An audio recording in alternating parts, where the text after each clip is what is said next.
गुप्त में की गई प्रार्थना में बहुत पावर होती है। जो सीक्रेट प्रेयर हम करते हैं वे शैतान की पहुंच से दूर होती है। ये सीधी परमेश्वर के पास पहुंचती है और शैतान की सभी योजनाओं को कैंसिल कर देती है। क्योंकि शैतान ने जब हमारे जीवन में काम करना होता है तो वो हमारे वर्ड को सुनता है। जो शब्द हम प्रेयर में बोलते हैं उनको सुनकर हमारे जीवन में काम करता है। लेकिन जब वो सुन ही नहीं पाएगा तो वो काम कैसे करेगा? क्योंकि शैतान सिर्फ हमारे शब्दों की आवाज को सुन सकता है, हमारे मन की आवाज को नहीं सुन सकता।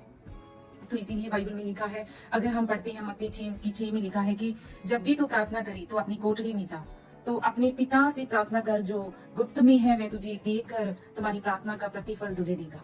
लेकिन कोठरी में जा और द्वार बंद कर। तो कोठरी क्या है? कोठरी आपके घर का रूम नहीं है, एक कह सकते हैं एक सीक्रेट प्लेस नहीं है, एक प्रेयर रूम नहीं है। क्योंकि आप उसे कह सकते हैं कि वो सीक्रेट प्लेस है, वो परमेश्वर के लिए एक गुप्त स्थान है। लेकिन जब आप प्रेयर रूम में जाएंगे, आपकी फैमिली को पता होगा कि आप प्रेयर रूम में गए हैं, वो गुप्त स्थान नहीं है। आपके हस्बैंड को, आपकी वाइफ को, आपके बच्चों को, सभी को पता होगा कि आप प्रेयर करने जा रहे हैं, तो वो गुप्त नहीं है। परमेश्वर हमारे दिल की बात कर रही है। कोठड़ी हमारा दिल है। और जो द्वार है, जैसे परमेश्वर ने कहा द्वार को बंद कर, वो आपके रूम के दरवाजे नहीं है, वो आपके कान है। जो आपके आसपास बहुत सारी वॉइसेस को आप सुनते हैं, बहुत सारी आवाजें आपके आसपास हैं। परमेश्वर कहते हैं कि उनको अनसुना करके, अपने कानों को बंद करके और अपने मन की आवाज से, शब्दों की आवाज से नहीं, अपने मन की आवाज से मेरे पास आ।